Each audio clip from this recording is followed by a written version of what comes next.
प्यारे बच्चों, आज हम आपको ज्योग्राफी में रेनफॉल या वर्षा के बारे में बताएंगे। तो वर्षा क्या होती है, कितने प्रकार की होती है, इसके बारे में बात करेंगे। तो आइए देखते हैं। सबसे पहले क्या होता है, रेनफॉल या वर्षा होती क्या है। तो सीधा सा मतलब है, जो हमारा वायुमंडल है, वायुमंडल में जो जल वाष्प मौजूद है, धरती का पानी जो होता है, ये सूर्य की किरणों के साथ गर्म होकर पानी भाप की तरह ऊपर उठ के वायुमंडल में चला जाता है। तो वह जलवाष्प की बूंदें जब जल के रूप में पृथ्वी पे गिरती हैं, इसी को हम वर्षा कहते हैं। सीधा मतलब है, वायुमंडल में उपस्थित जलवाष्प की बूंदें क्या होती हैं, जल के रूप में पुनः धरती पे गिरती हैं, इसी को वर्षा कहते हैं। अब मोटा मोटा इसको माना गया है कि ये 3 प्रकार की होती हैं। कौन कौन होती हैं? सबसे पहले हो गया कन्वेक्शनल रेनफॉल, कन्वेक्शनल रेनफॉल। दूसरा हो गया ओरोग्राफिक रेनफॉल और तीसरा हो गया साइक्लोनिक रेनफॉल। तो ये 3 प्रकार के होते हैं। हिंदी में इसको कहते हैं संवहनीय वर्षा, पर्वतकृत वर्षा और चक्रवाती। तो 2 वर्षा के बारे में आप जानते होंगे, हर साल कोई ना कोई चक्रवाती तूफान हमारे देश में आता रहता है।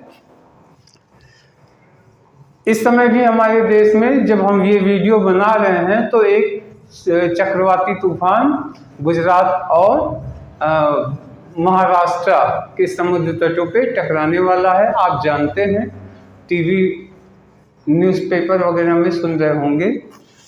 तो एक हो गया चक्रवाती, एक हो गया संवहनीय वर्षा। संवहनीय वर्षा यानी इसमें संवहन हो जाता है। दूसरा पर्वतकृत वर्षा, यानी पर्वतों पे कैसे वर्षा होती है। और तीसरा चक्रवाती।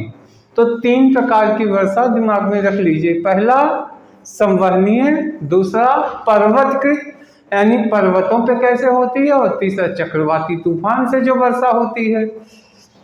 तो आइए देखते हैं, पहला संवहनीय वर्षा कैसे होती है, यानी कन्वेक्शनल रेनफॉल।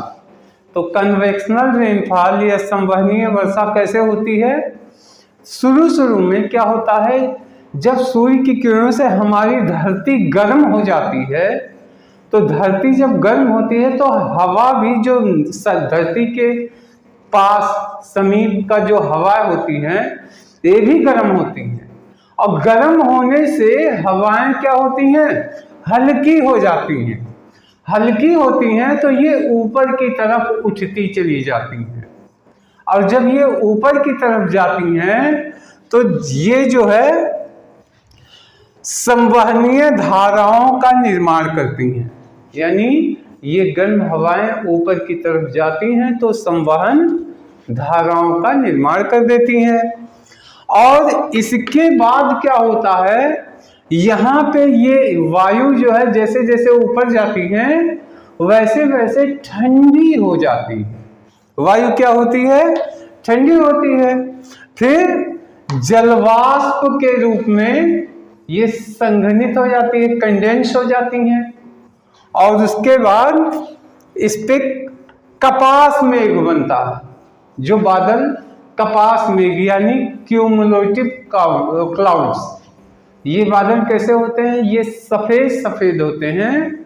सफेद चादर के परत की तरह आसमान में दिखाई देते हैं, थोड़ी ऊंचाई पे होते हैं। तो कपास मेघ बन जाते हैं और उसके बाद घनघोर वर्षा होती है। यानी सबसे ज्यादा वर्षा इसी कारण से होती है, घनघोर वर्षा। तो अब आप समझ गए क्या होती है। वायु जो धरती की है ये गर्म होकर ऊपर हल्की हो जाती है, ऊपर उठती है। ऊपर जैसे जैसे जाती है वो ठंडी होती है, कंडेंस्ड हो जाती है, संघनित होके फिर जो है संवहनीय धाराएं बना लेती है। और उसके बाद ये कपास मेघ बनाती है ना, क्यूमुलेटिव क्लाउड्स। तो उसको बनाने के बाद जो है ये आसमान से घनघोर वर्षा करती है। तो सीधी सी बात है, अब आप आशा है ये समझ गए होंगे।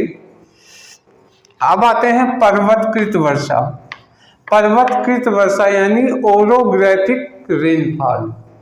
ये पर्वतकृत वर्षा क्या होती है, ये देखिए, गर्म जो वायु होती है, जब जैसे धरती गर्म हुई, वायु गर्म हुआ, वायु जो है हल्की होके ऊपर उठती है, तो पर्वतों पे नीचे ढलान है और पर्वत ऊंचाई पे है, तो जब ये वायु जब नीचे से पर्वत की तरफ ऊंचाई पे जैसे जैसे उठती जाती है, वैसे वैसे ठंडी होती रहती है। ठंडी होके जलवाष्प के रूप में संघनित हो जाती है, और जलवाष्प के रूप में जब संघनित होती है तो वही वर्षा करवाती है।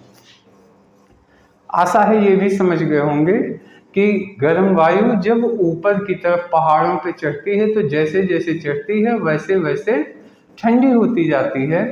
फिर जलवाष्प उसके अंदर गर्म वायु जो धरती का, जब धरती गर्म होगी तो धरती का जो जल है ये भाप बन के उड़ता है, और ये वायु गर्म होती है, और वायु के साथ ये बूंदें वायुमंडल में चली जाती हैं। वही जब ठंडी होती है तो वही गिरता है, तो उसी को पर्वतकृत वर्षा कहते हैं। और तीसरी वर्षा क्या है, साइक्लोनिक रेनफॉल या चक्रवाती वर्षा। तो ये किसके द्वारा होती है, जब चक्रवात उठते हैं। आमतौर पे समुद्र में ये चक्रवात जब उठते हैं तो अपने साथ ढेर सारा पानी उठा लेते हैं। वायु के साथ ये जलवाष्प, पानी जलवाष्प के रूप में आसमान पे जाती है और फिर बारिश होती है। यही कारण है जहाँ चक्रवाती तूफान आता है वहाँ बारिश शुरू हो जाती है, और तेज हवाएं तो चलती ही हैं। तो इस तरीके से प्यारे बच्चों, संवहनीय वर्षा, दूसरा कौन सा हो गया, पर्वतकृत वर्षा, तीसरा कौन हो गया, चक्रवाती वर्षा। इन 3 वर्षा के बारे में बताए। और वर्षा क्या होती है, वर्षा जो वायु के साथ जो है उसमें वायुमंडल में जो जलवाष्प मौजूद हैं, ये संघनित होकर ठंडी होकर जल के रूप में गिरती है, वही वर्षा। तो प्यारे बच्चों, आशा है ये समझ में आ गया होगा। इसमें ज़्यादातर चीज़ समझने वाली है, कोई चीज़ याद करने वाली नहीं होती है। तो आशा है आपको समझ में आ गया होगा। इस वीडियो में इतना ही रखते हैं। अब नेक्स्ट वीडियो में हम आगे का लेके आएंगे। तब तक के लिए धन्यवाद, नमस्कार।